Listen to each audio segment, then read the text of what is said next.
میں نہیں گنا جاتا، وہ صرف ذکر میں گنا جاتا ہے، اوراد میں سے ہے۔ تعداد تو ہوتی ہے 1.25 لاکھ یا کچھ 8 لاکھ یا 12 آپ لاکھ اس کو ایک دن میں 1.25 لاکھ کر لیں، 10 لاکھ کر لیں، وہ چلے میں آئے گا ہی نہیں۔ اس کی اہمیت چلے آپ کے کی لیے جگہ ہے۔ اہتمام ہے، ہاں اس کی اہمیت بہت ہے، اس سے روحانیت بہت پیدا ہوتی ہے، زبان میں تاثیر پیدا ہوتی ہے۔ کثرت سے ذکر کرنے کا حکم جو آیا ہے وہ یہی ذکر ہے۔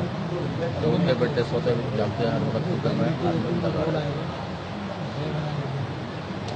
چلہ اہتمام کے ساتھ کیا جاتا ہے۔ چلہ اہتمام، وقت مقرر رات کے اوپر نیچے وقت جی جی، وہی جگہ ہو وہی اور چلے کے لیے 3 چیزوں کی بڑی اہمیت ہے۔ ایک یہ کہ اس کی تعداد جو ہم ذکر کریں گے کم زیادہ نہ ہو۔ کم زیادہ نہ ہو، ایک ایام کی تعداد کہ جو جتنے ایام میں ہم نے پڑھنا ہے اس کو، جو تعداد مقرر کی گئی ہے۔ اور ایک وقت مقررہ۔ اچھا